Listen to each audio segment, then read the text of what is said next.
출애굽기 33장 1절에서 6절 말씀까지 보시겠습니다. 출애굽기 33장 1절에서 6절입니다.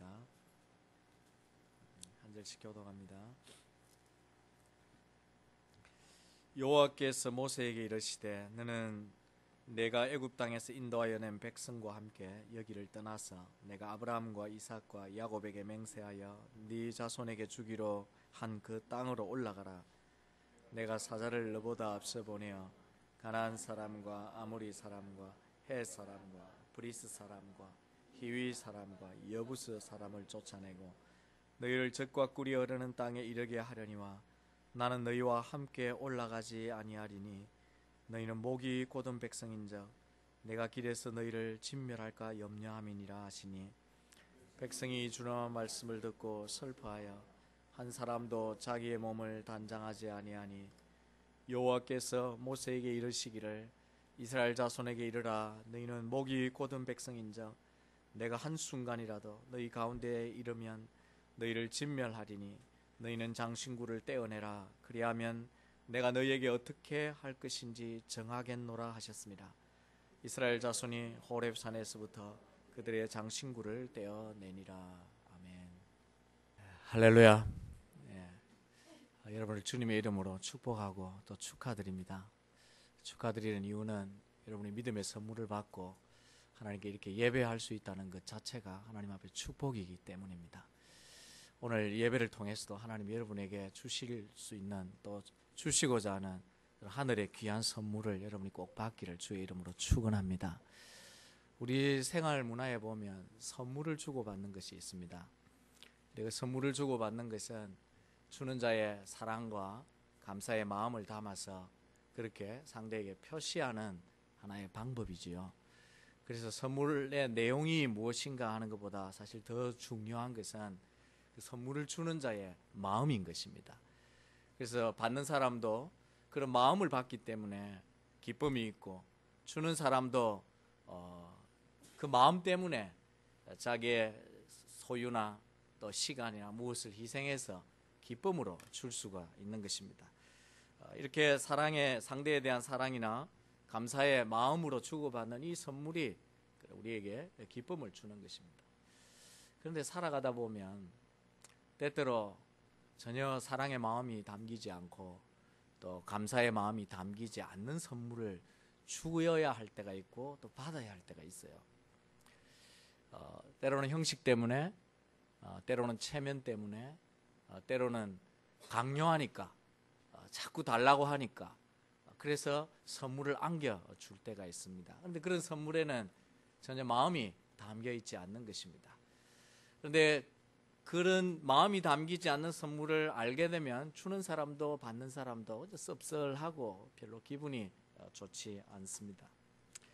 오늘 본문에 보면 왜 제가 선물 얘기를 했냐면 오늘 본문에 보면 그와 아주 매우 유사한 이야기가 오늘 본문에 나오기 때문입니다. 하나님께서 전혀 마음이 담기지 않는 달갑지 않는 선물을 지금 이스라엘 백성들에게 주시겠다 하는 내용입니다. 다시 말하면 이스라엘 백성이 원하니까 그렇게 간절히 바라니까 그걸 주기는 하지만 그러나 내 마음은 전혀 그렇지 않다 하는 뜻으로 오늘 말씀을 하시는 것입니다. 그런 점에서 본문은 매우 특별한 기록입니다. 그리고 매우 중요한 본문입니다. 우리는 이 말씀을 통해 정말 하나님이 우리에게 원하시는 것이 무엇인지, 우리를 향한 하나님의 정말 진짜 마음이 무엇인지를 우리가 발견해야 합니다. 그리고 우리가 우리의 신앙 가운데서 정말 소중하게 여기는 것이 무엇인지를 다시 한번 이 말씀을 통해 확인해 보셔야 됩니다. 그래서 하나님 마음과 우리의 마음이 통해야 우리가 지금 제대로 예배하는 것이 되고 제대로 신앙생활 하는 것이 되기 때문입니다. 출애굽기 32장에서 보았듯이 모세는 이스라엘 백성들이 하나님과의 언약을 깨고 범죄한 그 현장을 직접 눈으로 목격하고서는 굉장히 좌절했습니다.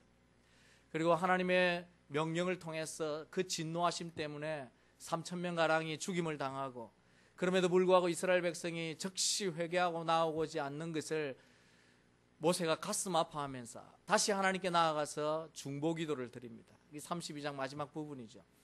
모세는 자기 생명을 걸고 하나님 이 백성을 이대로 다 진멸하실 것입니까? 거룩한 책에 내 이름을 제버릴지라도 이 백성을 용서해달라고 정말 생명을 건 그런 중보기도를 모세가 드립니다. 그런 모세의 간절함과 그 마음이, 그 기도가 하나님께 닿았습니다.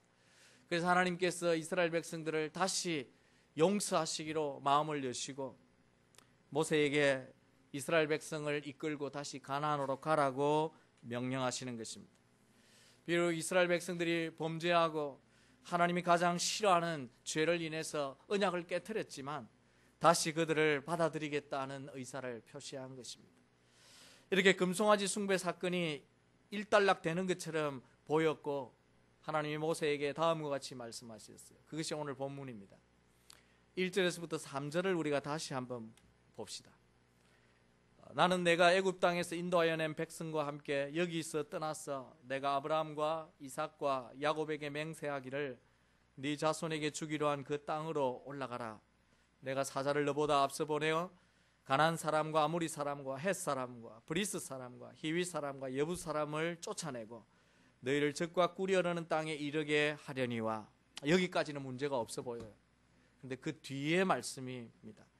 나는 너희와 함께 올라가지 아니하리니 너희는 목이 곧은 백성인즉 내가 길에서 너희를 진멸할까 염려함이니라. 가볍게 읽으면 지나갈 수 있는 본문이지만 하나님께서 이스라엘 백성들에게 모세를 이끌고 가나안 땅으로 들어가라고 하시고 가나안 땅으로 전진하면 하나님이 사자를 앞서 보내어서 가나안 땅에 거주하고 있는 모든 족속들을 다 쫓아내고 너희들이 거기에 살 수 있도록 해주겠다 그렇게 하십니다. 그런데 그 다음 말씀이 문제예요. 그 다음 말씀이 굉장히 이상한 말씀입니다. 그런데 나는 어떻게 하겠다는 겁니까? 함께 가지 않겠다는 것입니다. 왜 하나님이 이런 말씀을 하실까? 하나님이 함께 가지 않는다는 게 도대체 무엇을 의미하는 것일까? 그리고 이 말씀을 우리가 어떻게 이해해야 될까 하는 것입니다. 하나님은 지금 선물은 주시지만 마음에 없는 선물을 주고 있는 거예요. 전혀 기쁨과 사랑과 이스라엘 백성들을 향한 정말 애틋한 사랑이 담기지 않는, 그들이 그곳에 가기를 원하니까, 그들이 그곳을 목적으로 삼고 지금까지 왔으니까 하나님께서 그 땅은 주겠다는 것입니다. 그렇지만 하나님은 더 이상 이스라엘 백성들과 함께 하지 않겠다는 것입니다. 이것은 굉장히 슬픈 얘기입니다. 이것은 가나안 땅을 차지하고 우리가 가나안 땅에 갈 수 있다, 야 이제는 됐구나, 결코 좋아할 얘기가 아니라는 것입니다. 하나님께서 그들과 함께 하지 않겠다는 이유가 무엇입니까? 하나님이 밝혀놓으신 대로 그들과 더 이상 계속 함께 하다가는 이스라엘 백성들의 모습 때문에, 그들의 본 마음 때문에 하나님이 그냥 계시지 못하고 그들을 결국은 다 진멸할 수밖에 없게 될 것이다 라고 하나님이 염려하시는 것입니다. 왜 하나님이 이와 같은 말씀을 하실까요? 이는 금송아지 사건을 통해서 이스라엘 백성들의 본래의 마음, 그 본심이 무엇인지를 하나님이 다 알아버린 것입니다. 이스라엘 백성이 가지고 있는 본래의 마음이 뭐였냐? 한마디로 이야기하면 자기들에게 축복을 주실 수 있는 신이라면 하나님도 좋고 하나님이 아니라도 좋다는 것입니다. 신이 중요한 것이 아니라 지금 자신들이 누리게 될 가나안 땅과 축복이 더 소중하다는 것을 다 보여드린 것입니다. 하나님께서 이스라엘 백성들을 애굽 땅에서 이끌어내실 때 그들이 따라왔던 이유가 뭐였는지를 하나님이 알아버린 것입니다. 하나님 때문에 출애굽에서 나온 것이 아니었습니다. 그들은 자유를 주고 애굽 땅보다 훨씬 더 좋은 땅으로 인도해 준다고 그러니까 그 땅을 바라보고 나온 것입니다. 하나님을 위해서 나온 것이 아니라 하나님에게 제사를 드리겠다고 모세가 말한 것은 이스라엘 백성들에게는 그저 한 형식에 불과했습니다.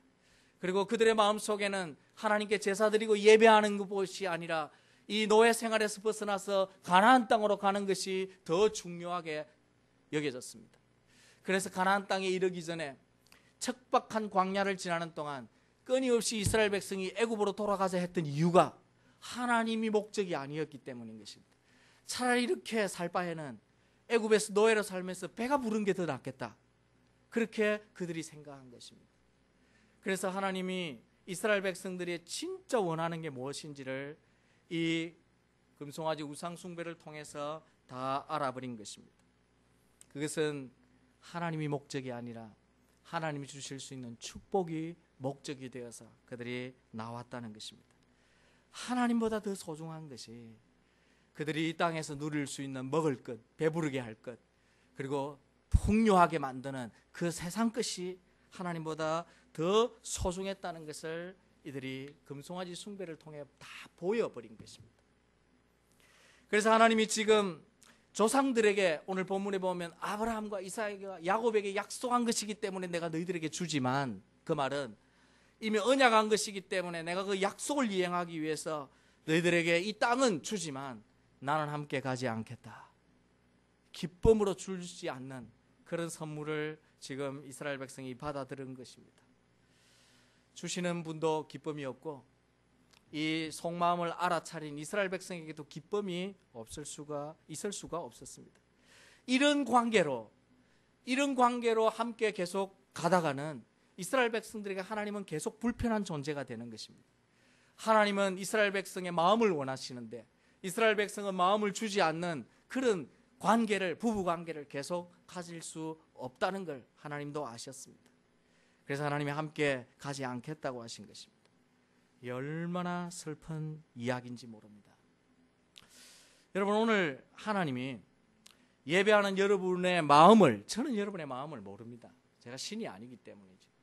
저는 여러분이 어떤 마음으로 신앙생활하고 어떤 마음으로 예배하는지 조금 이렇게 추측할 뿐이지 여러분의 진심을 몰라요. 그러나 하나님은 여러분의 마음을 어떻게 아실까요? 모르실까요? 다 아십니다.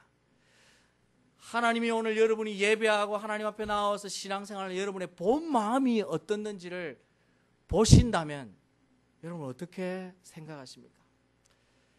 여러분의 모든 것들을 아시는 하나님이 내 마음을 다 보실 것이다. 내가 다 비춰졌다 하나님 앞에. 그렇게 한다고 할 때 여러분이 어떻게 느끼실는지.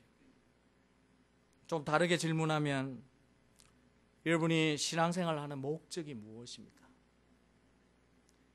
오늘 성도들 가운데는 하나님이 목적이 되지 않고서도 얼마든지 신앙생활을 열심히 할 수 있는 것을 봅니다. 신앙생활을 통해 개인적인 이익을 얻고 또 필요한 것들을 하나님에게 가서 달라고 기도하면서 때때로 받아내고 또 교회 예배 생활을 하고 이 교회라고 하는 공동체 속에서의 유익을 누리고 사람들과 관계를 통해서 외롭지 않게 얼마든지 살아갈 수 있는 그런 이익들을 누릴 수 있기 때문에 하나님이 목적이 되지 않고서도 신앙생활을 얼마든지 잘하는 것처럼 할 수 있다는 것입니다. 그러나 실제 이것처럼 슬픈 일은 없습니다. 그것은 엄밀하게 말하면 신앙생활이 아니라 종교생활이기 때문이죠. 이 하나님을 예배하고 하나님을 믿지 않는 세상의 다른 종교들을 가진 수많은 사람들과 전혀 다를 바가 없기 때문이죠. 그들이 믿는 신에게 잘 보이고 열심히 기도하고 엎드려서 그들의 마음을, 신의 마음을 달래 필요한 것들을 받아내기만 한다면 뭐 이방 종교도 얼마든지 그런 목적으로 예배하고 기도하고 신을 섬기지 않습니까? 하나님이 보실 때는, 하나님이 목적이 되지 않고 하나님께 나오는 사람들을 보실 때는 이방 신을 섬기는 사람들과 다르지 않다고 하나님은 보실 수 있다는 것입니다. 그러나 여러분 생각해 보십시오. 하나님이 나와 함께 하지 않는, 하나님이 내게 정말 모든 것이 되지 않는 그런 이 땅의 축복들과 선물은 진짜는 의미가 없는 것입니다. 오늘 하나님의 이 말씀 앞에서 여러분 자신의 본래의 마음, 여러분 자신의 신앙의 목적을 다시 한번 점검해 보시기 바랍니다. 여러분 진짜 예수 믿는 이유가 무엇입니까? 하나님입니까? 아니면 하나님이 내게 주실 수 있는 이 땅의 축복들입니까? 무엇이 내 신앙의 가장 소중히 여기는 목적입니까? 혹 내게 이 땅의 축복을 많이 주실 수 있다면 하나님이 아니라도 괜찮다고 생각하지는 않습니까? 아니면 이 땅의 다른 신은 다 거짓되고 하나님만이 내게 축복을 주실 수 있는 참된 신이야, 거기까지는 믿는데 하나님보다 그 축복이 더 소중하지는 않습니까? 그게 아주 우리를 헷갈리게 해요. 그러나 하나님은 우리에게 정말 본질을 원하시는 것입니다. 만약에 하나님이 그걸 원하시지 않았다면 이스라엘 백성에게 이런 얘기를 하지 않을 것입니다. 너희들 가나안 땅에 들어가라, 그러나 나는 함께 가지 않겠다, 뭐 이런 구차한 얘기를 하시면서까지 이스라엘 백성들을 그렇게 힘들게 할 필요가 뭐 있습니까? 하나님이 정말 원하시는 게 무엇인지를 지금 이스라엘 백성들에게 말씀하고 있는 것입니다. 언젠가 한번 제가 예를 들었던 것 같은데, 뭐 그래도 이 분위기를 이해하기 위해서 다시 한번 이야기를 해봅시다. 어떤 남편이 먼 곳에 출장을 갔다가 오면서 자기 아내를 생각하고 아내를 향한 사랑의 마음을 담아서 아주 값진 반지를 하나 사왔어요. 그리고는 집에 도착하자마자 아내에게 제일 먼저 허그를 하고, 그리고 잘 지내느냐 그러고, 당신을 위해서 내가 선물을 사왔다고 선물을 꺼내어서 보여주었습니다. 반지를 받아든 아내가 얼마나 기쁘겠어요. 여러분, 남편이 출장에 갔다 오면서 이 보석 다이아 반지를 사왔다면 기쁘겠어요, 안 기쁘겠어요? 기쁘겠죠. 뭐 그런 일이 잘 없지만 그래도 얼마나 기쁘겠습니까? 이게 진짜 이 보석이고 내가 가지고 싶어 했던 것이라고 생각하면 기뻐서 어쩔 줄 몰라 것입니다. 그런데 그 다음이 문제였습니다.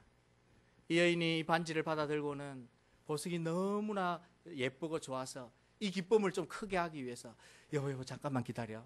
그리고는 남편이 와서 얼마나 피곤한지, 밥은 먹어서 배가 고픈지 안 고픈지 빨리 목욕을 하고 쉬어야 되는데 그런 돌봄은 까마득하게 잊은 채 옆집으로 가기 시작하는 것입니다.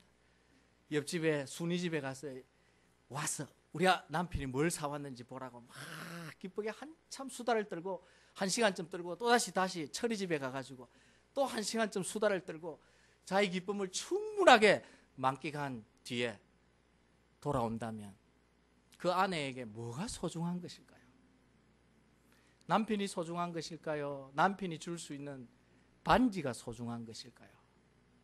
물론 이야기입니다마는 만약에 그런 여인이 있다면 그 여인에게는 남편이 소중한 것이 아니라 남편이 그에게 줄 수 있는 혜택이 더 소중한 것인 셈이 될 것입니다. 오늘 많은 그리스도인들이 이런 모습으로 살아갈 수 있다는 것을 여러분이 생각해야 합니다.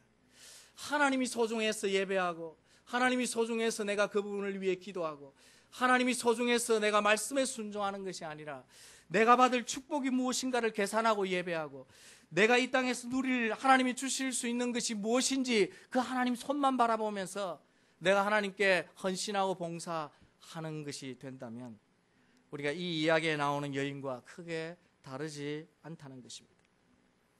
여러분, 우리가 신앙생활을 하지만 가나안 땅 자체가 목적이 될 수는 없습니다. 여러분, 천국 그 자체가 우리에게 목적이 될 수는 없습니다. 우리가 이 땅에서 누리는 하나님 주시는 축복 그 자체도 결코 목적이 될 수는 없습니다. 우리의 신앙의 목적은 하나님 그분 자신인 것을 여러분이 믿으시기 바랍니다. 만약에 그 길에서 우리가 조금이라도 벗어나 있다면 우리가 언제든지 돌아와야 됩니다.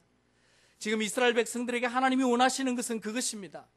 그들이 지금 잘못 곁길로 가고 있는 것에서 돌아오라는 것입니다. 그리고 하나님의 마음을 알아달라는 것이죠. 한 사람이 하나님을 만난 후에 그분의 말씀에 순종하며 믿음으로 살아가면요, 하나님께서 그 믿음을 귀하게 보시기 때문에 반드시 축복을 누리도록 해주십니다. 일용할 양식에 대한 약속대로 책임을 지시고, 삶에 필요한 것들을 하나님이 때마다 공급해 주시고, 그리고 하나님께서 그들의 재능을 따라서 하나님이 삶의 부요를 분명 누리게 해주십니다. 그러나 그때 주의해야 하는 것입니다. 그때 그것이 하나님의 약속의 말씀으로 내게 믿음을 통해 주어진 것을 깨닫고 더 하나님 앞에 온전한 믿음으로 살지 않고, 그 계기가 혹 내가 잘났어, 내가 열심히 하니까, 혹은 내가 하나님 앞에 최선을 다하니까 라고만 생각을 한다면 우리의 신앙이 옆으로 빗나갈 수 있는 위험이 언제든지 있다는 것입니다. 그래서 순수한 믿음으로 시작했다가 우리의 믿음이 변질되어서 하나님 대신 하나님 때문에 누릴 수 있는 축복에 우리의 신앙이 고정되어질 수 있습니다. 하나님도 그걸 아셨어요. 그래서 이스라엘 백성들이 출애굽한 다음에 다음 세대가 가나안 땅에 들어갔을 때 이미 땅을 확보한 다음에 이들이 어떻게 행동할까를 하나님이 염려하시면서 주신 말씀이 있습니다. 그 대표적인 말씀 하나를 우리가 한번 읽어보십시다. 하나님의 마음이 무엇인지를 우리가 알아야 되기 때문입니다. 신명기 8장 11절에서 14절 말씀까지를 우리가 다 같이 한번 천천히 한번 읽어보면 좋겠습니다. 스크린을 보시고 한번 읽어봅시다. 시작. 내가 오늘날 내게 명하는 여호와의 명령과 법도와 규례를 지키지 아니하고 내 하나님 여호와를 잊어버리지 않도록 삼갈지어다.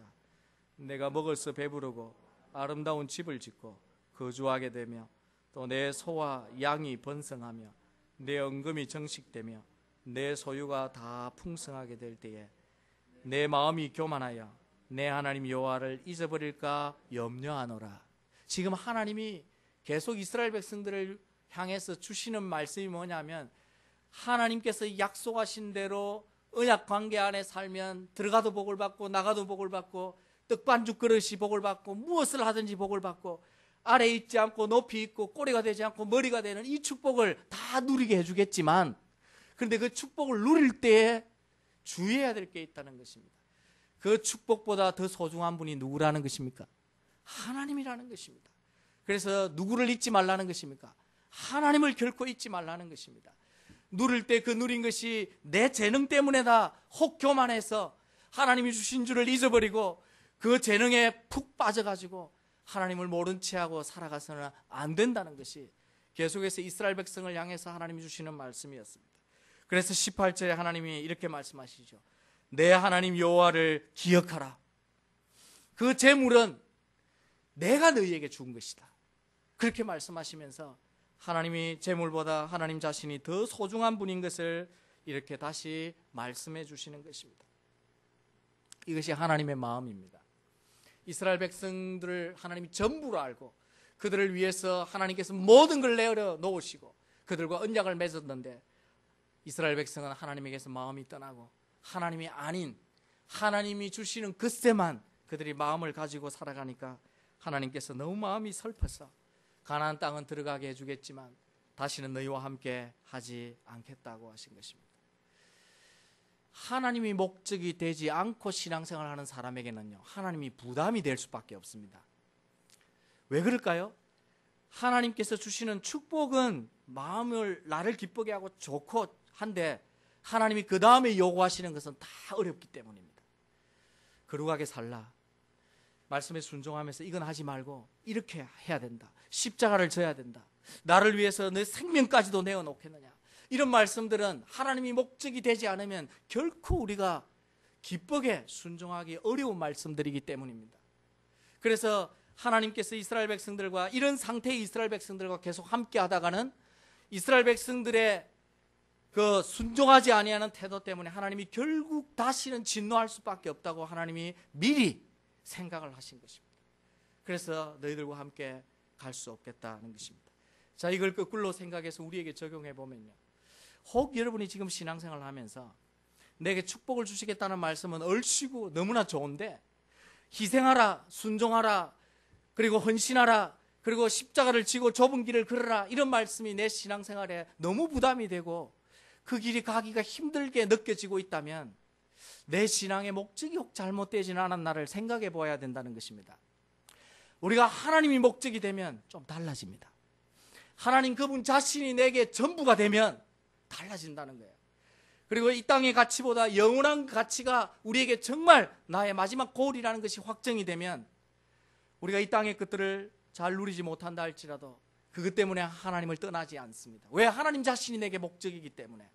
그리고 내가 믿음으로 살면 지금은 아닐지지만 반드시 하나님께서 나를 축복의 길로 인도해 주신다는 것을, 그 하나님을 내가 신뢰하기 때문에 우리가 어떤 상황에서 흔들리지 아니하고 하나님이 목적이 되면 우리가 하나님이 요구하시는 말씀에 기쁘게, 혹 기쁘게지는 않더라도 의무적으로라도 하나님 앞에 순종하여 갈 수 있다는 것입니다. 그런데 만약에 그렇게 되지 못한다면 이스라엘 백성들처럼 된다는 것입니다. 불편하면 불평하고 뭐가 조금 모자라면 하나님을 원망하고 그렇게 될 수밖에 없는 것입니다.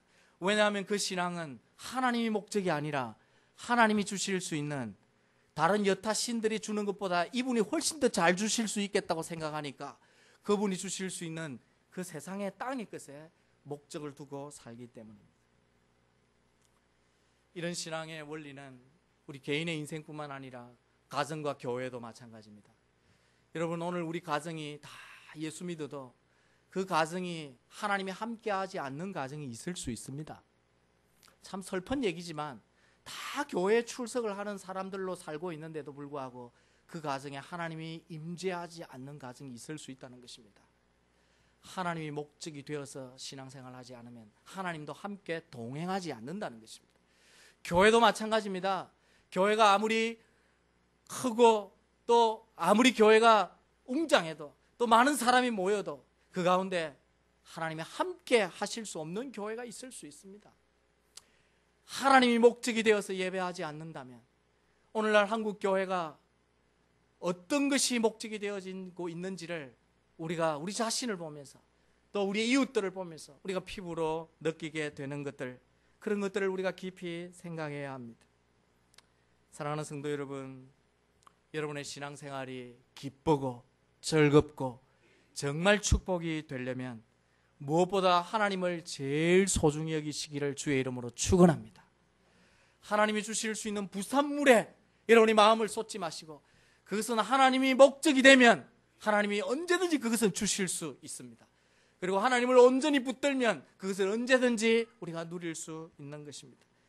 그러므로 여러분이 신앙이 내가 하나님이 목적인지 아니면 하나님이 주실 수 있는 이 땅의 것이 목적인지를 다시 한번 점검해 보시고, 혹 하나님이 현재 내가 바라는 것들을 주시지 않는다 할지라도, 그리하지 아니하실지라도 내가 하나님을 예배하고 내가 하나님께 순종하고 내가 하나님을 위해 헌신하고 살아갈 수 있는 그런 신앙인지를 여러분이 점검하셔서 오늘 이 예배를 통해 다시 한번 하나님을 바라보시고, 그리고 하나님이 여러분의 삶과 인생과 신앙의 참 목적이 되도록 하나님을 제일 소중히 여기시기를 주의 이름으로 축원합니다.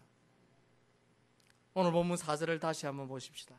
말씀을 맺기 전에 4절을 다시 한번 보십시다. 하나님이 이 같은 말씀을 이스라엘 백성들에게 하셨을 때 이스라엘 백성들이 어떤 반응을 보였는지를 한번 보세요. 4절에 보면 백성이 이 준엄한 말씀을 듣고 슬퍼하여 한 사람도 자기의 몸을 단장하지 아니하니, 하나님께서 이같이 말씀하시는 것을 듣고 백성이 어떻게 반응했습니까?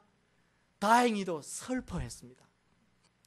야, 가나안 땅에 이제 들어간단다, 우리 빨리 가자, 이렇게 정말 생각 없이 이스라엘 백성들이 반응하지 않고 하나님의 이 말씀을, 준엄한 이 말씀을, 이 준엄한 말씀이란 말은 이전의 번역은 황당한 말씀으로 되어 있는데 이 번역은 좀 더 의미에 맞게 바뀌어진 잘된 번역이라고 볼 수 있습니다. 한 번 하나님이 말씀하신 것을 결코 하나님이 헛되게 하시지 않는 분이기 때문에 그 하나님의 엄한 말씀 앞에 자기들의 마음이 겸허하게 되어져서 하나님이 왜 이런 말씀을 하시지? 하나님이 함께 가지 않으시면 우리가 가나안 땅에 가는 것이 무슨 의미가 있을까라고 그들이 다시 한번 생각하게 되어져서 그들이 이 말씀 앞에 슬퍼했다는 것은 참 다행한 이야기입니다. 그들이 기본적으로 신앙 양심은 그래도 버리지 아니하고 가지고 있었던 것을 우리가 참 감사하게 생각할 수 있습니다. 자, 오늘 우리는 어떠할까요? 하나님께서 만약에 내 본심을 알아버렸고 그리고 오늘 우리에게 말씀하시기를 우리의 이름을 부르면서 네가 그렇게 원하는 건 내가 들어줄게, 그거 다 해주마, 그런데 내가 너 마음을 알았기 때문에 내가 너와 이제 함께하지 않겠다, 이 말씀을 만약에 여러분이 듣는다면 여러분 어떻게 반응하시겠습니까? 여러분 슬퍼하시겠습니까? 아니면 내가 얻을 수 있는 것 때문에 이제 다 해결됐어 라고 생각을 하시겠습니까? 하나님이 우리에게 지금 이것을 물으십니다. 오늘 나에게 내가 목적이 되지 아니하고 신앙생활을 하고 있기 때문에 내가 너와 함께하고 싶지 않구나 라고 말씀하실 때 우리가 어떻게 반응할 것인가를 여러분이 깊이 생각해 보시기를 바랍니다. 여러분, 다시 말씀드리지만 우리의 신앙생활에 가장 소중한 것은 하나님 그분입니다. 우리가 오늘 찬양한 것 가운데 헛된 마음 버리고 성령이여 내 마음을 새롭게 해달라고 우리가 찬양하고, 예수보다 더 귀한 것 없다고, 세상의 명예보다, 세상의 성공보다, 세상의 부여보다 예수님이 제일 소중하다고 우리가 찬양을 드렸습니다. 그런데 그 찬양이 진심이 되어서 하나님께 올려드리게 되려면 우리의 신앙 자체가 정말 하나님의 목적이 되어야 하는 것입니다. 그러지 않고 우리가 그런 찬양을 드린다면 그야말로 하나님께 아부하는 것이죠. 하나님께 뇌물을 드리는 것이죠. 성경에 보면 하나님이 뇌물을 하나님이 원하지 않는다고 말씀을 하고 있는 것을 보게 됩니다. 오늘 우리는 이 말씀 앞에 자기를 잘 들여다 보아야 합니다. 오늘 한국교회 성도들은 어떠할까요? 한국교회 성도들의 모습이 과연 하나님이 원하시는 그 마음대로 살아가는 것인지, 아니면 하나님이 아닌 다른 것을 목적으로 삼고 사는 것인지 생각해 보게 됩니다. 오늘 한국교회가 안타깝게도 성공 중심, 그리고 물질 중심, 그리고 무엇이든지 세상에서 잘 되면 그것을 하나님이 주신 축복으로만 여기는 데는 문제가 있다는 것입니다. 우리가 스스로 교회 자체를 비판하기보다 교회 안에 살아가는 우리 자신들을 비판적으로 다시 바라보면서 하나님 앞에 신앙생활을 해야 될 필요가 있습니다. 한 예로 한국교회가 대학 입시철이 되면 특별 기도회가 있습니다. 새벽 기도회도 있고 철야 기도회도 있고, 대학 입학을 위해 얼마나 많이 기도하는지 모릅니다. 그런데 절에도 대학 입학 시즌이 되면 불공을 드리는 수많은 사람들이 그곳에 옵니다. 그런데 대학 입학을 위해서는, 자녀의 성공을 위해서는 특별 기도회를 드리지만, 자녀들이 하나님 앞에 참된 신앙을 가지도록 하기 위해서는 부모들이 특별 기도회를 갖지 않는다는 것입니다. 그것이 참 안타까운 것이에요. 자녀들이 좋은 대학에 들어가고 세상적으로 성공을 하는 것을 기뻐하지만 그 자녀들 속에 하나님이 계시지 않는다는 것을 안타까워하면서 울면서 기도하지 않는다는 것입니다. 많은 그리스도인들 가운데 자녀들, 하나님 없이 성공하는 그 자녀들을 향해서 하나님이 내 기도에 응답해 주셨다고 말하고 있다는 것입니다. 그리고 그것이 하나님이 주신 축복이라고 생각한다는 것입니다. 그러나 하나님이 없는 자녀의 성공은 축복이 아닙니다. 하나님이 없는 내 비즈니스의 성공은 복이 될 수가 없습니다. 그것은 오늘 말씀에처럼 가나안 땅에 들어가라, 그러나 나는 함께 가지 않겠다, 너무나 슬픈 말씀이라는 것입니다. 우리가 그것을 다시 한번 생각해 보아야 합니다. 하나님이 오늘 나의 삶과 내 마음을 보시면서 이와 같은 말씀을 동일하게 하신다면 나는 어떻게 반응할까? 이것이 오늘 우리의 마지막 질문입니다. 사랑하는 성도 여러분, 기억하십시오. 하나님이 우리의 삶과 우리의 신앙에 제일 소중한 분입니다. 여러분 믿습니까? 여러분이 고백하는 만큼 삶을 그렇게 보이셔야 됩니다. 내 삶의 모든 걸 통해서 하나님이 제일 소중하다는 것을 나타내 보일 수 있어야 됩니다. 여러분, 하나님이 내 인생에 함께 하시면 그건 전부를 다 가진 것과 같습니다. 왜? 하나님이 모든 걸 다 가지고 계시기 때문입니다. 그러나 지금 내가 원하는 가나안 땅을 밟을 수는 있지만 하나님이 더 이상 함께 하지 않는다고 만약에 선언하신다면 사실은 다 이런 것입니다. 가나안 땅 외에 나머지는 하나님이 더 이상 우리에게 주시지 않기 때문인 것입니다. 그러므로 여러분이 하나님을 붙들고 사시기 바랍니다. 하나님을 얻기 위해서 여러분의 인생을 다 드리시기를 바랍니다. 우리가 매주 드리는 이 예배도 하나님을 만나기 위한 예배로 여러분이 하나님께 나아가시고, 여러분의 섬김과 봉사와 헌신과 여러분이 열심하는 모든 것들이 하나님이 목적이 되지 않으면 다 의미가 없다는 것을 여러분이 다시 한번 기억하시고, 하나님을 얻기 위해 여러분의 모든 것을 쏟으시고, 그리고 하나님 얻으면 현재 내 모습이 어떠하든지 모든 것을 다 가졌다는 확신을 가지시고 영원한 것들을 바라보며 여러분이 살아갈 수 있는 그런 믿음이 되셔야 할 것입니다. 사랑하는 성도 여러분, 여러분에게 무엇이 가장 소중한 것인지 다시 한번 확인해 보십시오.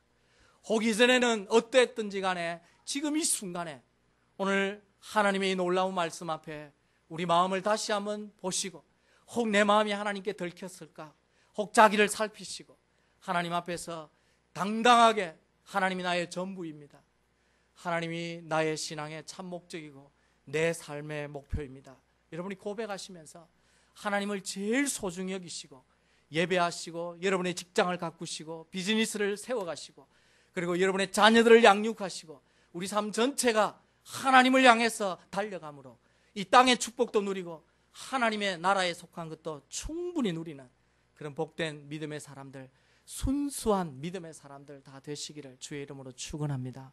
우리 다 같이 한번 기도하시겠습니다. 우리 말씀 앞에서 우리 하나님 앞에 겸손하게 우리 하나님이 제일 소중합니다. 내 삶에 하나님이 전부입니다. 그렇게 고백하며 그렇게 살게 해달라고 우리 겸손하게 하나님 앞에 기도할 수 있기 바랍니다. 우리 자녀들을 위해서 기도하기를 바랍니다. 하나님 아버지,